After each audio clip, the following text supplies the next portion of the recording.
Paz do Senhor, meus irmãos, graças a Deus, mais uma vez estamos aqui para juntos nós crescermos e aprendemos um pouco da palavra de Deus e compartilhar isso com vocês. Eu também quero desejar um bom dia, espero que Deus abençoe você neste domingo, espero que o Senhor faça, como o Fernando costuma dizer, que o Senhor nos dê boas surpresas e que o nome dele seja glorificado na nossa vida. Nós vamos hoje para a lição de número 8. Nós pretendemos falar sobre o capítulo 8 de João, provavelmente ele todo, bastante capítulos, versículos, um pouco extenso, talvez a gente não vai conseguir lê-lo todo, detalhe por detalhe, mas nós vamos ter uma visão geral do capítulo. Então, antes de nós iniciarmos, eu espero que Deus fale aos nossos corações e nos abençoe a partir dessa simples reflexão. Então, antes de nós começarmos, eu peço que você curva a sua cabeça e vamos orar a fim de que Deus ouça e atenda a nossa oração. Bendito Deus, no nome de Jesus, estamos aqui, Senhor, junto com os meus irmãos e nós viemos lhe agradecer pela vida, pela saúde, por tudo aquilo que o Senhor tem feito conosco, Senhor. Principalmente pela saúde. Temos vivido dias difíceis por causa desse vírus que se espalha tão rapidamente. Eu peço que o Senhor nos ajude, nos fortaleça, que o Senhor dê esperança a cada um de nós, que o Senhor abençoe a cada uma das famílias que estão me ouvindo ou das famílias que também não estão me ouvindo da nossa comunidade, que o Senhor vá de encontro a cada necessidade, que o Senhor supra as necessidades dos meus irmãos, que eu e os meus irmãos venhamos ser capazes de nos ajudarmos mutuamente e que o seu nome seja glorificado. Que a partir desses minutos que nós vamos passar meditando na tua palavra, o Senhor possa dar luz ao nosso entendimento, que o Senhor possa esclarecer a nossa vida e que nós possamos olhar para dentro de nós e sabermos o que é que tem acontecido dentro de nós. Que o Senhor seja engrandecido, que o seu nome seja louvado. E nós estamos aqui para te exaltar, Senhor. No nome de Jesus, eu peço que o Senhor esteja conosco, Senhor, para a glória do teu nome. Meus irmãos, nós vamos ler o capítulo 8 do Evangelho de João. Vamos iniciar com uma história conhecidíssima, que é a história da mulher adúltera, e muito interessante por sinal. Esse texto, ele inicia no versículo 1 dizendo assim: Jesus, porém, foi para o Monte das Oliveiras e pela manhã cedo tornou para o templo. E todo o povo vinha ter com ele. E assentando-se, os ensinava. E os escribas e os fariseus trouxeram-lhe uma mulher apanhada em adultério. E pondo-a no meio, disseram-lhe: Mestre, esta mulher foi apanhada no próprio ato de adultério. E na lei de Moisés, nos manda que a tais sejam apedrejadas. Tu, pois, que dizes? Isto dizia eles tentando-o, para que tivessem do que o acusar. Mas Jesus, inclinando-se, escrevia com o dedo na terra. E como insistissem, perguntando-lhe, endireitou-se e disse-lhe: Aquele que dentre vós está sem pecado, seja o primeiro que atire a pedra contra ela. E tornando a inclinar-se, escrevia na terra. Quando ouviu isso, redarguidos da consciência, saíram um, a começar pelos mais velhos até os últimos. Ficou somente Jesus, a mulher que estava no meio. E endireitando-se Jesus, e não vendo ninguém mais do que a mulher, disse-lhe: Mulher, onde estão os teus acusadores? Ninguém te condenou? E ela disse: Ninguém, Senhor. E ele disse-lhe: Nem eu também te condeno. Vai e não peques mais. Essa história ela é muito interessante e ela é muito conhecida por boa parte de nós. Eu acredito que quase todos nós já lemos ela, quase todos nós já ouvimos diversas pregações sobre esse texto. Esse texto ele é um texto riquíssimo e Na continuidade da escrita do Evangelho de João, você percebe que Jesus já está tendo alguns problemas, né? Na lição passada nós vimos que em alguns momentos quiseram apedrejar Jesus, mas não conseguiram, porque Jesus saiu rapidamente e também o texto vai dizer que não era chegado a hora. Nesta outra ocasião, Jesus sobe ao Monte das Oliveiras e depois ele vai para o templo. Quando ele chega no templo, ele começa a ensinar o povo. E nesse momento que ele está ensinando, chega esses escribas e os fariseus, com essa mulher pega no ato de adultério. Outra questão interessantíssima é você perceber a argumentação que eles fazem e que o texto também propõe, né? Porque não estava ali o casal que foi pego em adultério, né? Ou o homem e a mulher que estavam dentro dessa ocasião. É uma descrição muito problemática porque condena direto a mulher, né? É claro que a gente precisa entender que toda essa descrição que o texto bíblico faz está dentro de um pensamento, de um imaginário em que liga sempre a mulher ao fato de que leva o homem a cair. Claro que atribuindo a queda de Adão e Eva.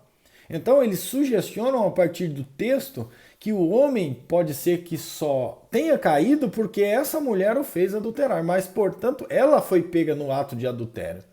Então, é interessante você ver já na descrição bíblica um imaginário dentro do cristianismo primitivo, no caso aqui o judaísmo, eles tentando já tendenciar o erro à mulher e não colocando ali os dois que estavam adulterando, né? É interessante essa relação. O que fica totalmente relevante aqui no texto é o fato de a gente perceber que eles conseguem, não sei se pode ser a narrativa bíblica ou se é de fato alguém que fica perseguindo, né?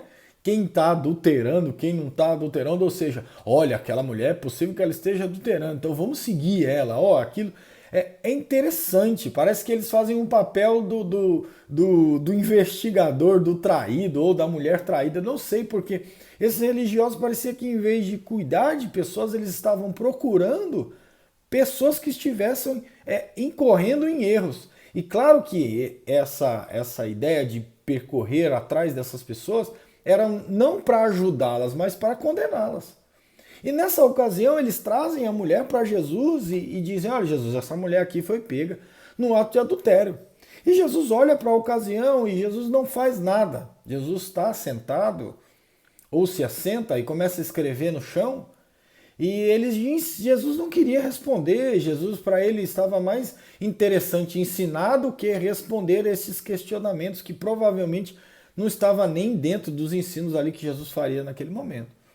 E eles insistem com Jesus, Jesus fala assim, então a pessoa que dentre vocês não tem pecado, como o texto vai dizer, aquele que dentre vós está sem pecado, atire a primeira pedra. É muito interessante, né? Não tem como não ler esse texto e lembrar de algumas piadinhas que o povo faz por aí, que alguém diz assim, olha, mas quem nunca errou, atira a primeira pedra. Aí o infeliz taca a pedra na cabeça da pessoa e o cara vai dizer, mas você nunca errou? Ele vai dizer, dessa distância não. Mas só pra gente descontrair, é claro que a gente vai entender que Jesus vai dizer, olha, não tem pecado. Quem não está sem pecado agora, você não está pecando, você não acabou de pecar, você não peca. Essa é a pergunta que ele vai dizer. Na ocasião, o que me parece é que eles já estão pegando em pedras, né, para apedrejar essa mulher que estava errando. E aí, quando eles ouviram esses, saíram um por um e não mais acusaram aquela mulher. E Jesus faz a pergunta, onde está a mulher, os teus acusadores? E a mulher responde, olha, não sobrou nenhum, não tem ninguém aqui. Então Jesus responde, se eles não te condenaram, nem eu te condeno, vai e não peques mais. Me parece, lendo esse texto novamente, que a gente precisa rever, né, as questões a respeito do pecado e da graça de Jesus Cristo. O texto ele é muito bonito porque Jesus não condena a mulher adúltera da forma que os outros vinham condenando. Jesus não determina uma sentença a que ela fosse apedrejada. Dessa forma, ele iria somente manter o que os judeus já faziam. Então, o que a revista sugere é a superioridade de Jesus em romper com essa questão da lei, em obrigar que as pessoas fossem apedrejadas a partir desse pecado.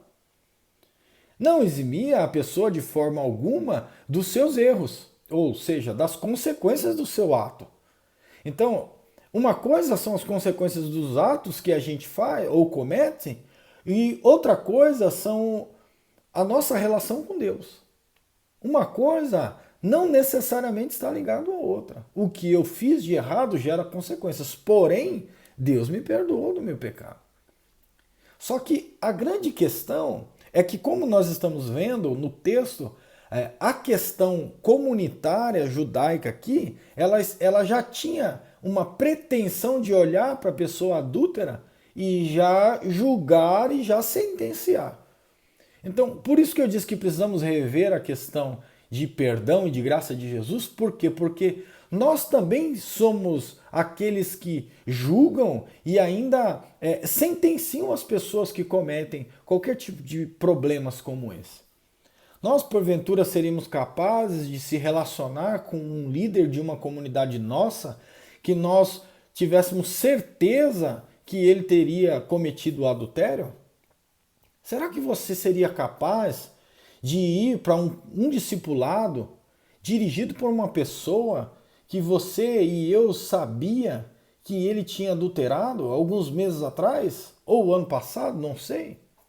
E ali ele estava com outra mulher ou com a mesma mulher e você levaria a sua família para lá? Será que nós somos capazes de dizer assim, olha, não, nós também perdoamos como Jesus? Nós também aceitamos essa pessoa na nossa comunidade como Jesus aceitaria? Ou nós ainda estamos dizendo assim, não, essa pessoa tem que ser posta para fora da comunidade. Essa pessoa ela precisa ser excluída. E nos meios católicos, talvez dizer excomungada da nossa convivência.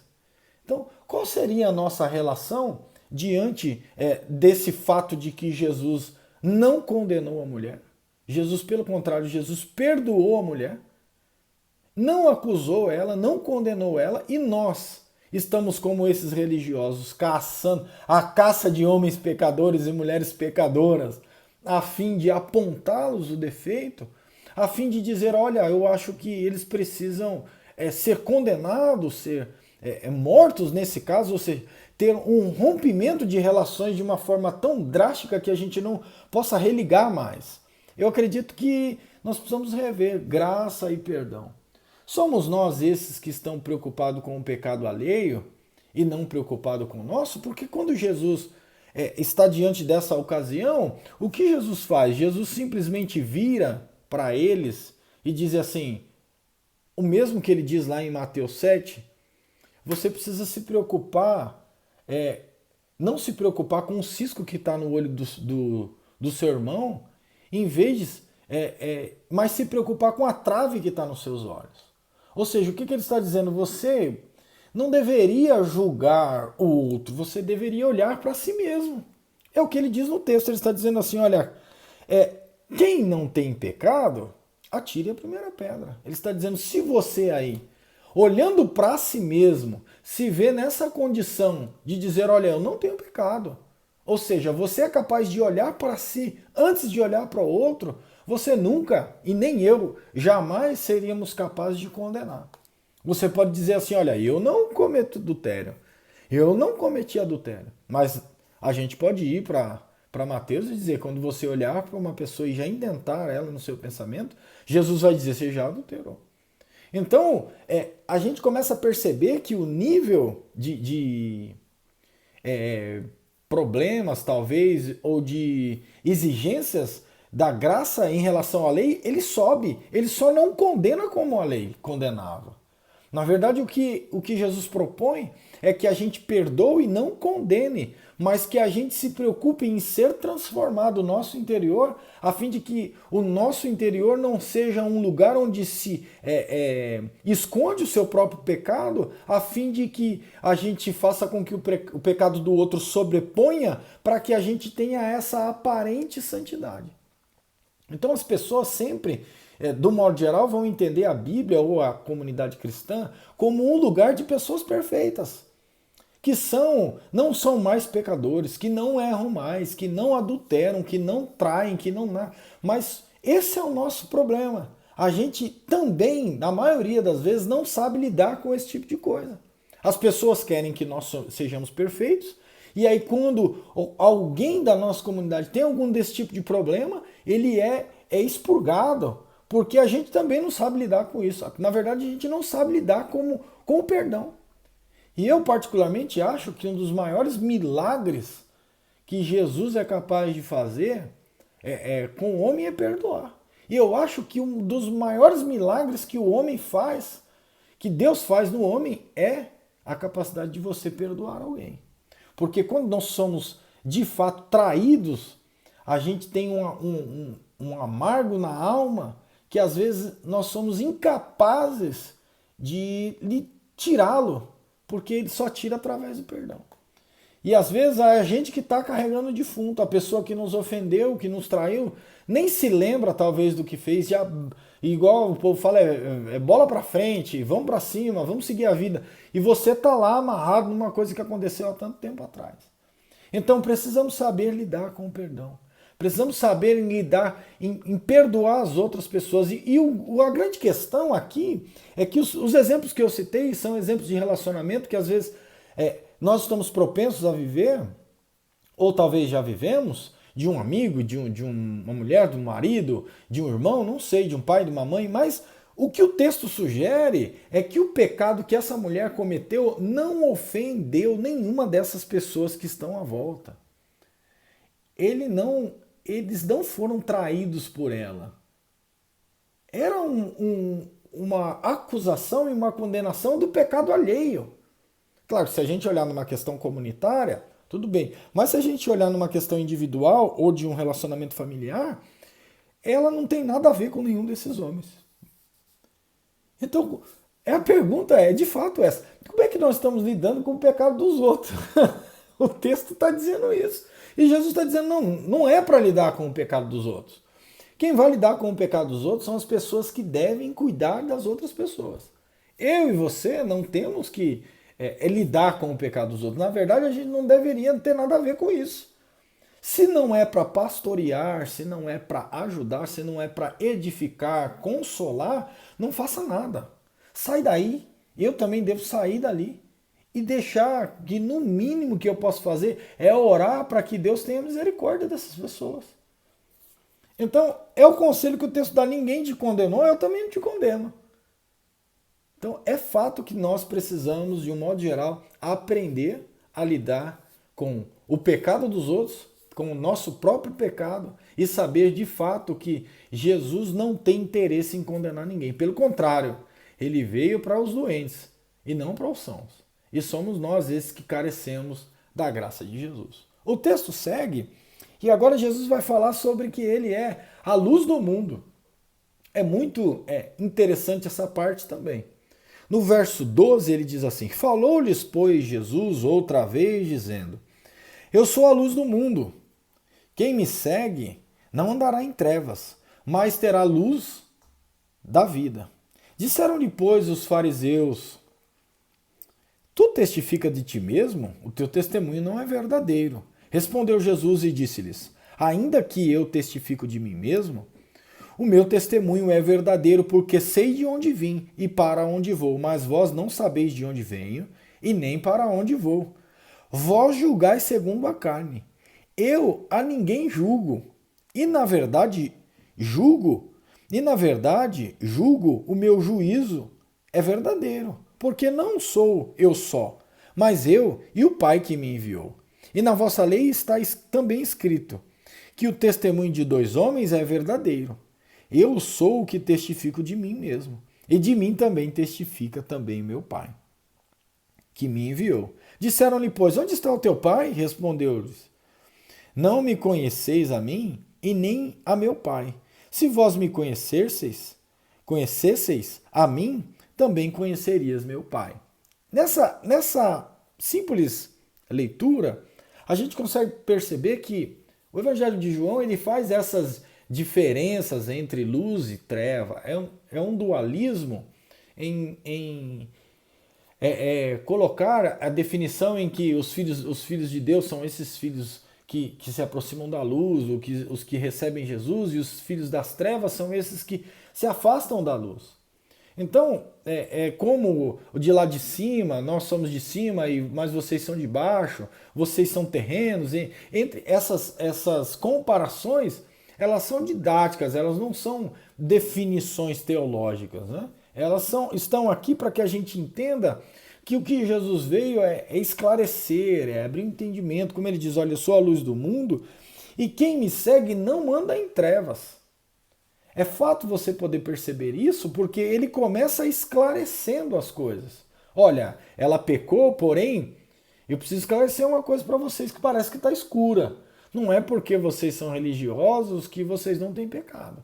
Então, o que Jesus faz, na maioria das vezes, é jogar luz para a injustiça feita por esses religiosos para aqueles que eles julgam.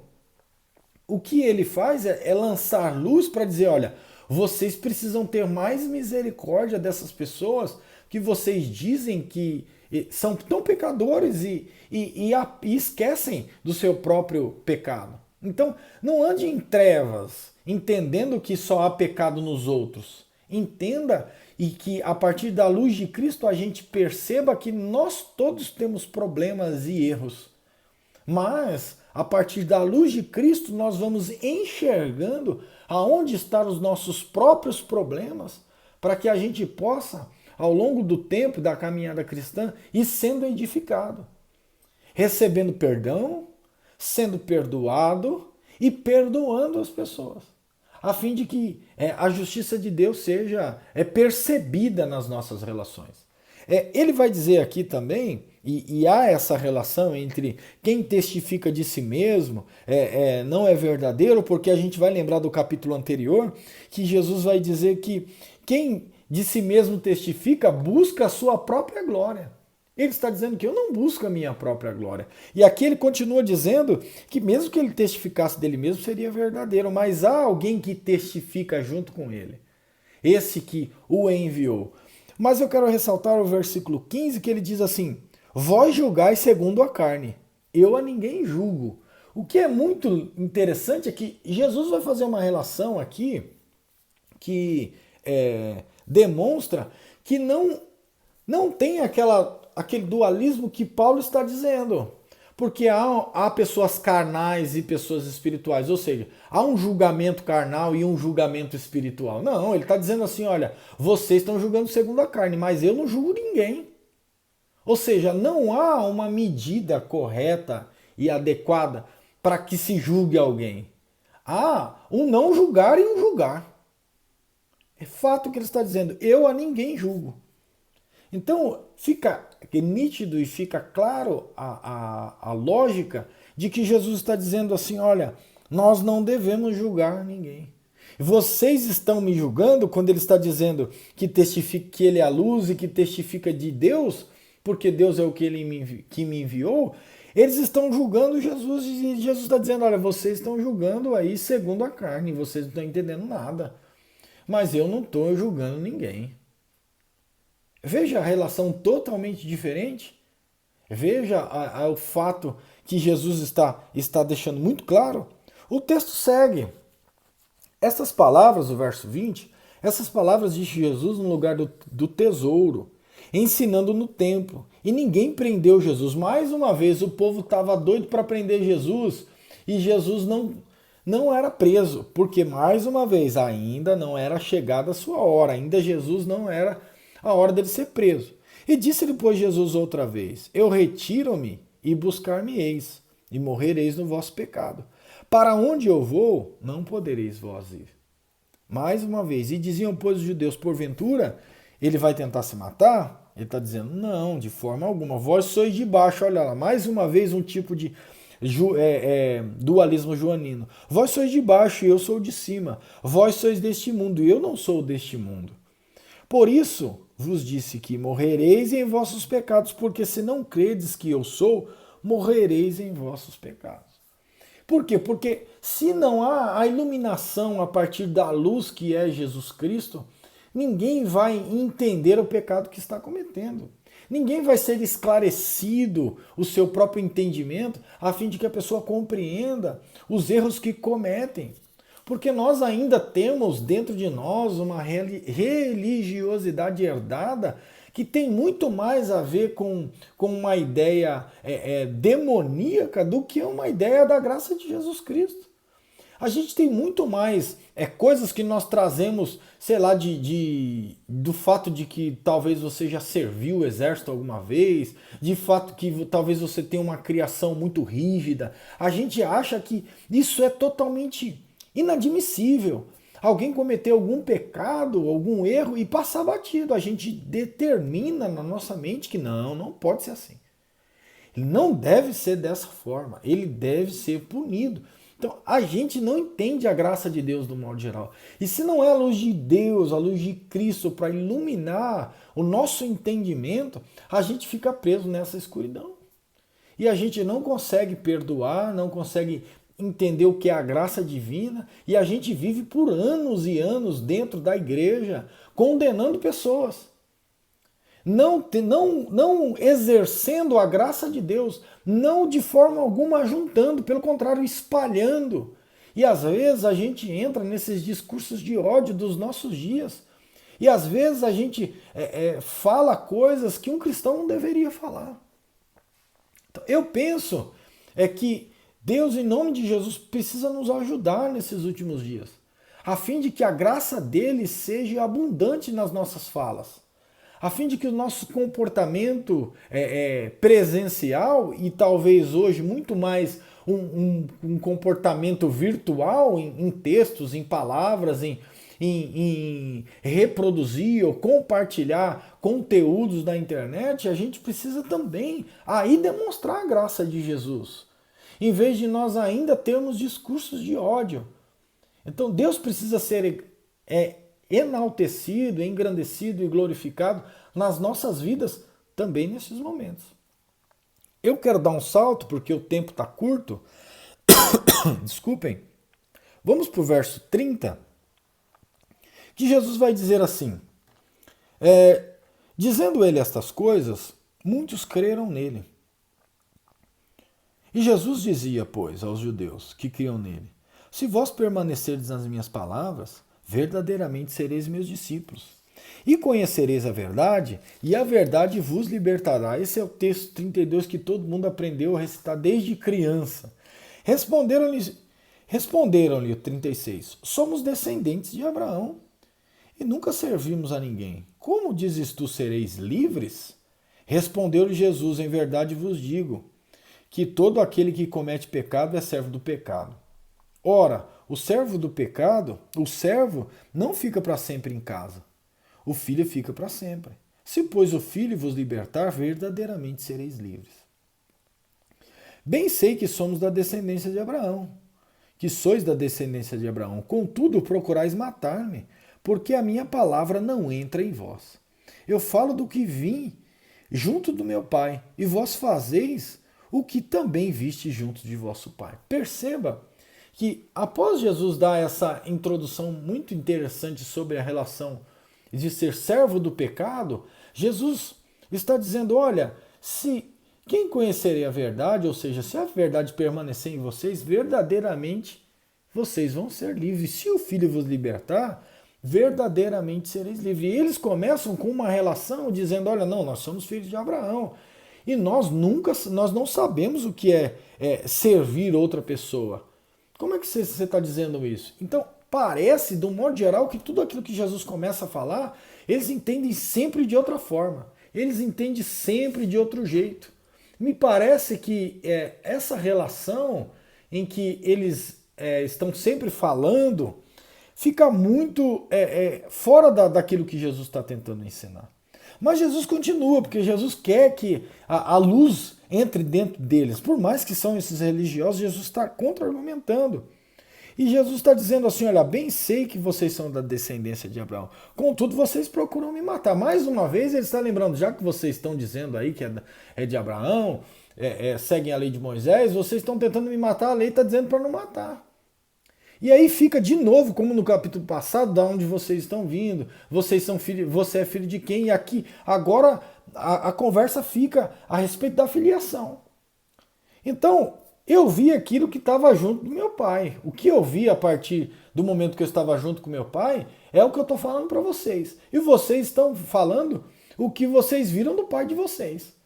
Mas aí Jesus está dizendo assim no 39, que é a parte mais interessante, quando ele vai dizer assim, Responderam e disseram-lhe, nosso pai é Abraão. Jesus disse-lhe, se fosseis filho de Abraão, faria as obras de Abraão.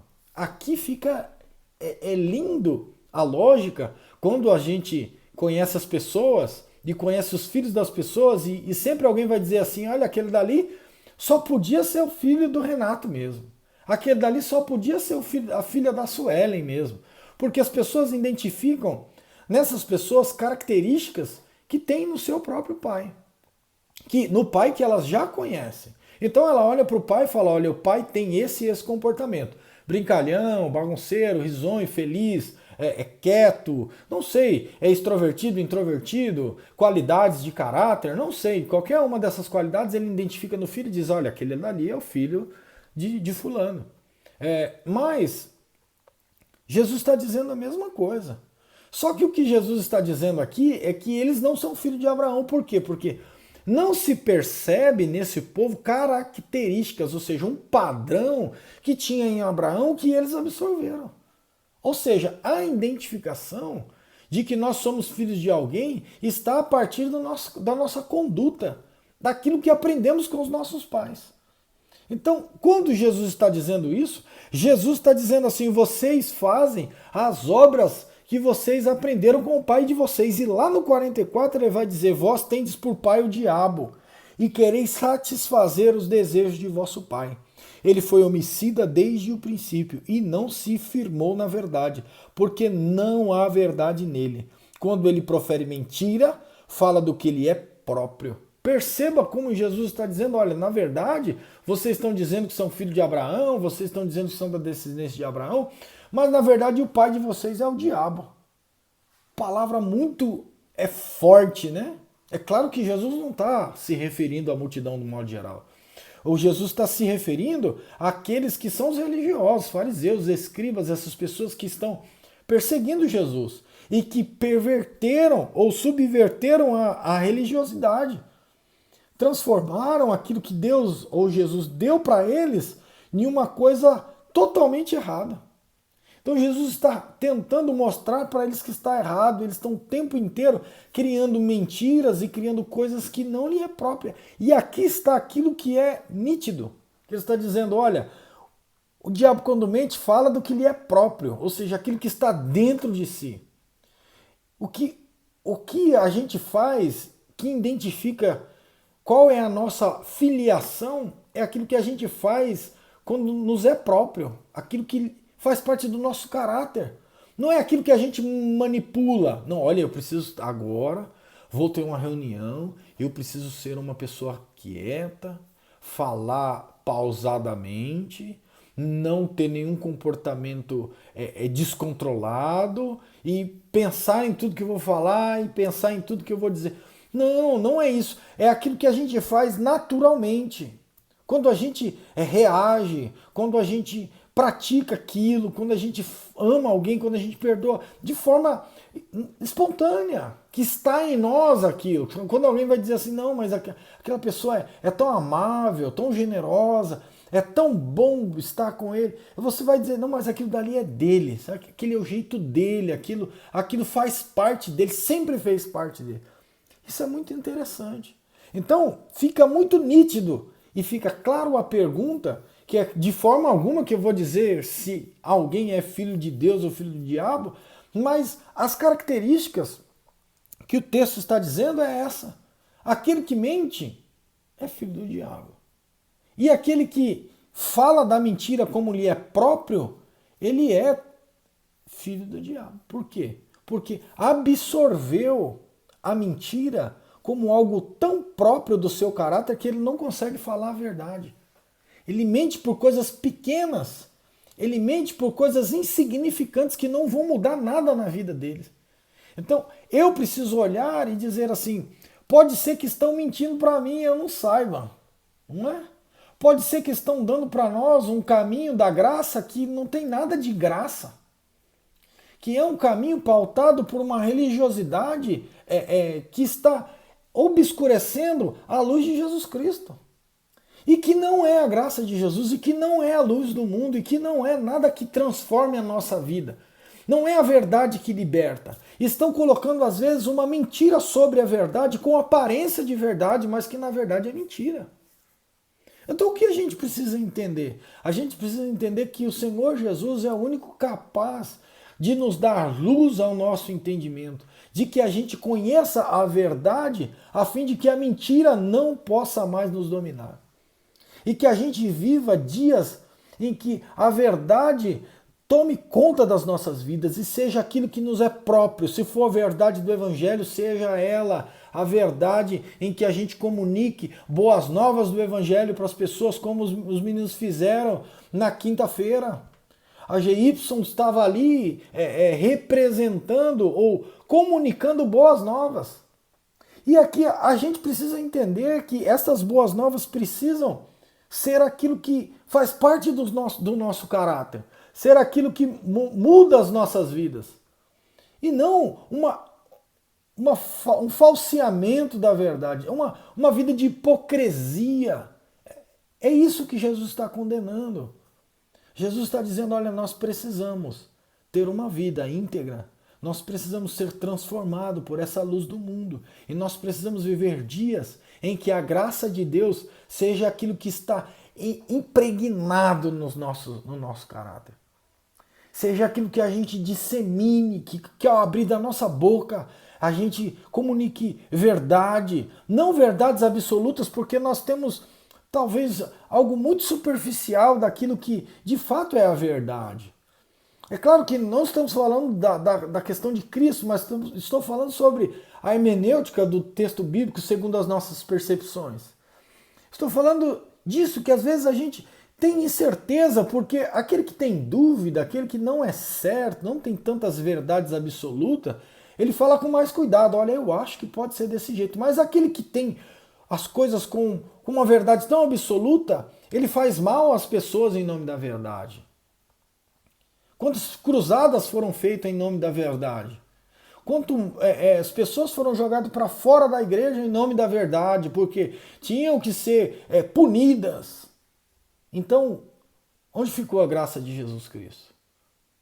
Então, que Deus hoje, por meio desse texto bíblico, possa comunicar uma verdade que se sobreponha à mentira. Uma verdade que transforme as nossas vidas. Porque nós vivemos dias de tantas mentiras. Mas tanta mentira. Um fato tão lógico é a mentira a partir da foto. A foto é feita para mentir. Nós nos produzimos, nós não somos aquilo que a foto produz. A foto é uma propaganda. E criaram a partir da foto um padrão. Nós temos notícia, fake news para todo lado, diante dos problemas que nós temos enfrentado, uma mentira atrás da outra. Nós temos pessoas vivendo uma vida de hipocrisia dentro das religiões. Nós temos tantas e tantas coisas, mas quem dera hoje o Senhor Jesus ilumine o nosso entendimento.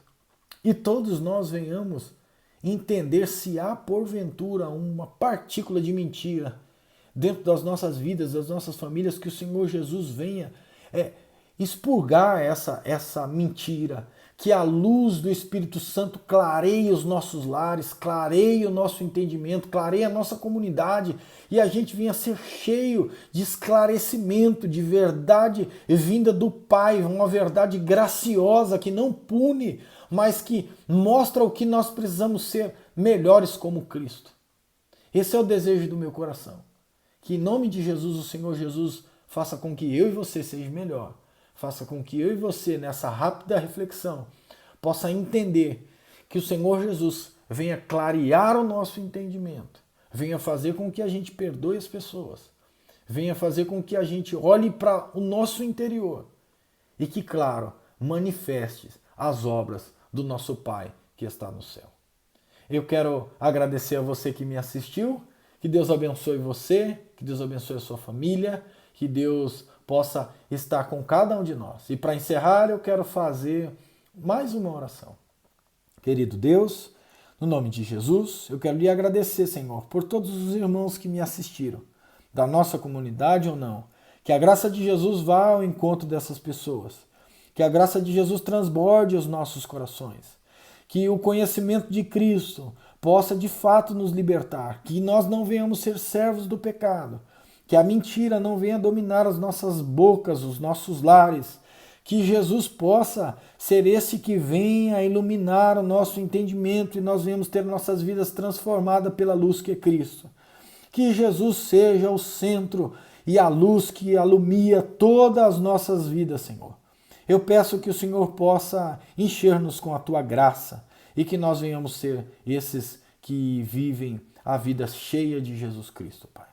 Que o Senhor possa fazer com que nós venhamos nos aproximar de Ti e Te seguir, porque de fato, se nós Te seguirmos, a nossa vida não será em trevas, Pai. No nome de Jesus, eu lhe agradeço. Eu quero pedir aos irmãos que orem por nós, a fim de que Jesus nos sustente debaixo da Tua potente mão. E eu quero, como fiz, orar por você, que Deus te abençoe, aonde quer que você esteja, e que nós possamos nos ver em breve, em nome de Jesus. Um grande abraço, Deus vos abençoe.